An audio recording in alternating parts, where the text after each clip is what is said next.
Dans les maquis, l'armée de libération nationale prend corps. Les 500 du 1er novembre sont maintenant plus de 15 000.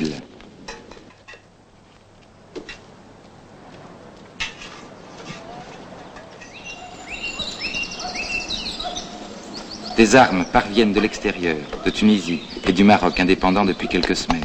Des armes parviennent de l'extérieur, de Tunisie et du Maroc indépendant depuis quelques semaines. C'en est fini des petites embuscades tendues à la tombée du jour. Désormais, c'est par unité entière, les Katibas, que l'ALN attaque l'armée française. Le 16 octobre, le yacht Saint-Briavels, rebaptisé Athos, est arraisonné au large d'Oran en provenance du Caire. 2500 fusils, 330 mitraillettes et fusils mitrailleurs, plus d'1 million de cartouches. Au total, 100 tonnes d'armes. Le Maroc et la Tunisie apportent à leur tour une aide essentielle à la révolution algérienne. Le Maroc et la Tunisie apportent à leur tour une aide essentielle à la révolution algérienne.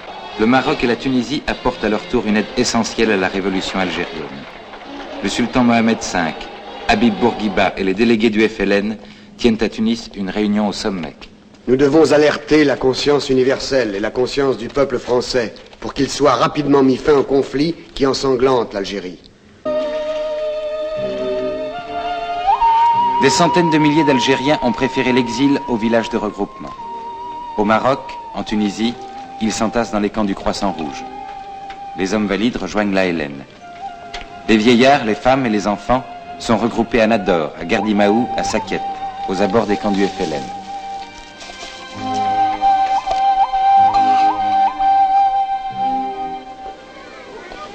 Le droit de disposer librement de son destin est enfin reconnu au peuple algérien.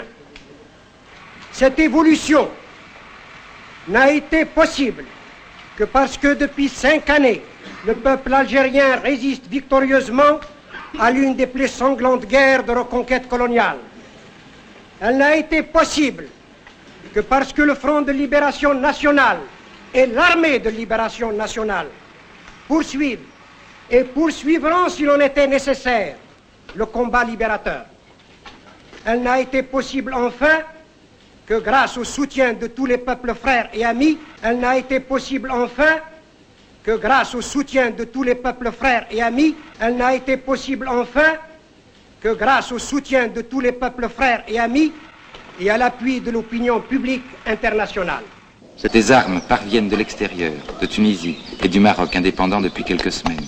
Le Maroc et la Tunisie apportent à leur tour une aide essentielle à la révolution algérienne.